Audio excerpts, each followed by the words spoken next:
shop, pop, movies. Ahoy there, and welcome back to 31 Lists of Horror.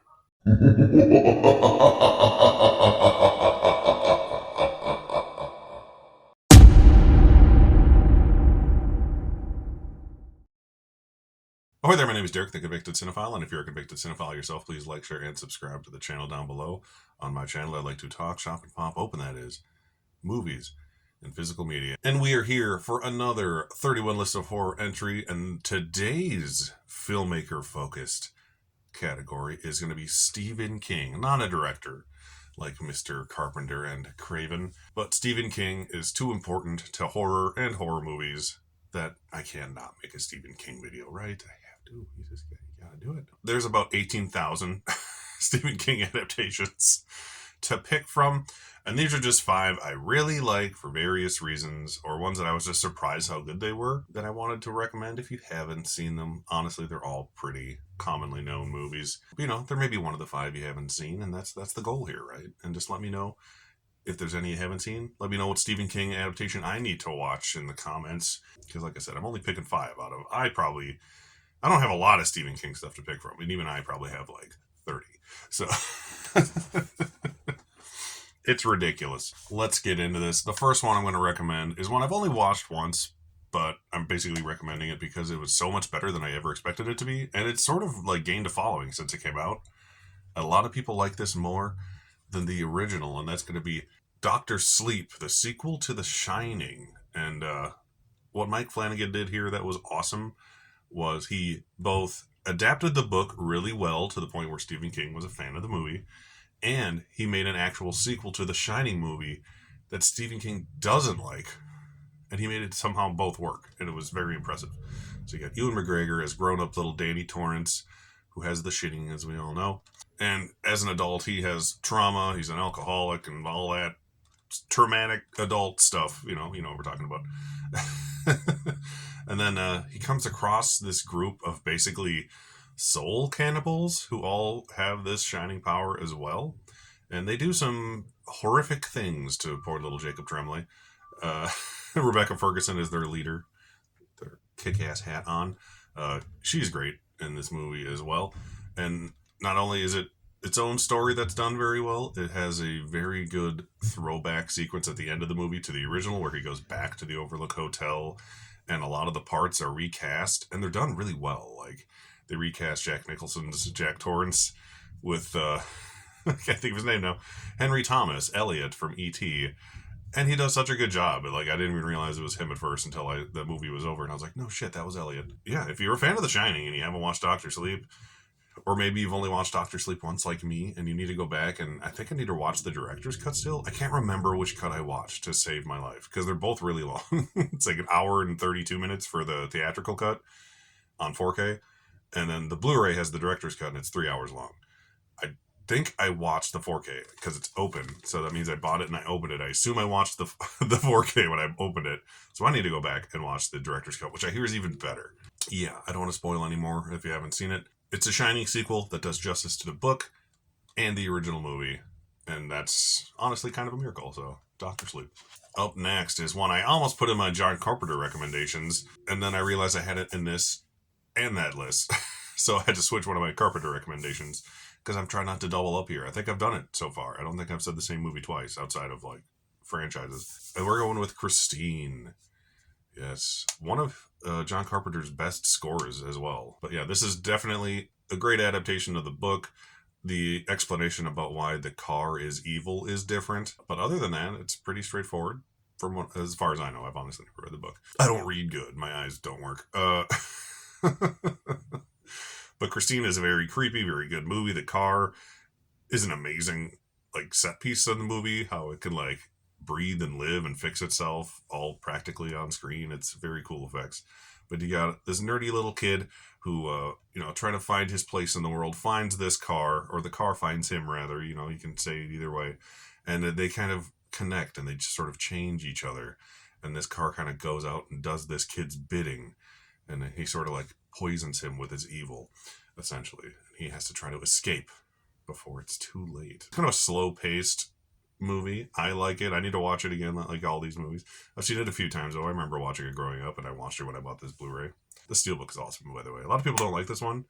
I love it because it's like a newspaper ad for a car. It's clever. It's more clever than most Steelbooks, so I like that. But yeah, if you haven't seen Christine and you're a John Carpenter and or Stephen King fan, or you just like kick-ass movie scores, Christine is pretty damn awesome. Up next is a movie I almost put in the So Bad It's Good list that may or may not be before or after this, honestly. I don't know which order I'm putting these in sometimes.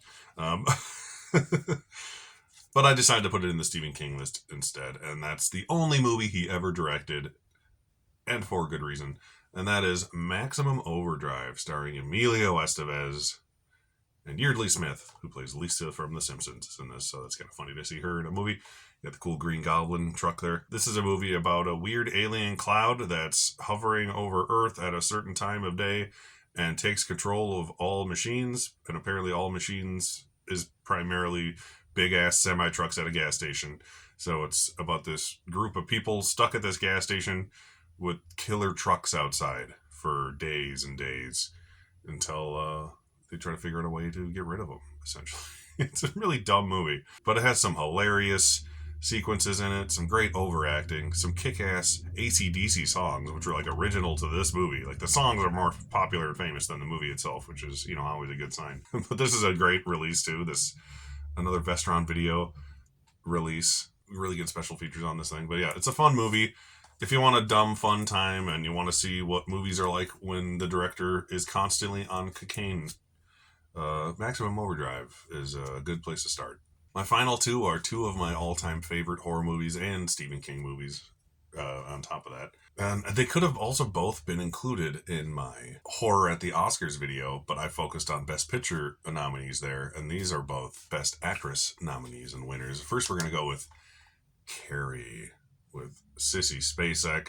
She was nominated for Best Actress. Her mom in this, who still scares the living shit out of me, played by Piper Laurie, was also nominated for Supporting Actress. This is a Brian De Palma film. It is the first Stephen King movie adaptation, I believe. Because I think, I might be wrong, but I thought Carrie might have been his first novel, or at least his first like really popular one that was adapted into a movie. But I think it might have been his first novel. This is one I grew up on, oddly enough. My mom loves this movie. My sister loves it. So when this was on cable, we watched it a lot. I'm talking about like when I was like 7 years old. The Scream Factory Blu-ray is great. There's a 4K now. I haven't upgraded it yet, but this is a good release. This also stars John Travolta in one of his first roles. But yeah, Carrie is the story about this little religious girl who's picked on at school constantly. Long story short, she ends up getting magic, like psychological powers, and she eventually snaps and bad things happen. But you feel for her the whole movie, even after that happens, to be honest. Carrie is a wonderful, terrifying coming-of-age story about a young woman getting into her womanhood and just feeling ashamed about everything. It just basically shows how much religious repression can harm someone psychologically in a horrifying, backdrop. But Carrie is amazing. Very well-deserved Oscar nominations for the two actresses in this one. And last, the Oscar winner for Best Actress in 1990, Miss Kathy Bates in Misery. Another one I grew up watching. Anytime it was on cable, we'd watch the whole thing, kind of a movie. This was directed by Rob Reiner. He had a good stretch in like the 80s. He was making like Spinal Tap, and then he makes Misery and Stand By Me. He makes all these like really funny movies and all these good horror movies and these good courtroom dramas. He's a good director who never really got his flowers. But Misery is a great movie. It also stars the late great James Caan. It's a movie close to Stephen King because it's about a writer played by James Caan who is very popular, and he writes the final book of this Misery series. And then he gets in a horrible car accident and is saved by Annie Wilkes, who happens to be his number one fan. She, treats him, makes him well in this snowbound blizzard, wasteland, essentially, that they're stuck in together. She reads the book and is not a fan. Yeah, she kind of goes a little crazy in the best way ever. So if you haven't seen Misery, which who hasn't at this point, honestly, I'm honestly surprised. I don't think there's been a remake of Misery, which is weird. Not that there should be, but there's been 18 Carrie movies, it feels like, and this is the only Misery. You can't beat it. It cannot be better than this. The only thing you could improve on is a really fake dead person mannequin at some point in the movie. Other than that, I think this movie's honestly perfect. It's one of the best movies ever made, and Kathy Bates gives one of the most memorable performances in Oscar history. So those are 5 amazing and very different ways Stephen King movies you need to see if you have not. Like I said, these are all seem like kind of low hanging fruit for most people, but they run the gamut. A couple of 80s movies, a couple of 90s movies, a new movie, and a really, really bad movie that's so fun to watch because it sucks. Once again, my name is Derek, the Convicted Cinephile. Please like, share, and subscribe to the channel. Thank you for watching, and I'll see you next time. Thank you so much for watching, everybody. Don't forget to like and subscribe to the channel, and channel memberships and merch are available on TeePublic and Spreadshop stores.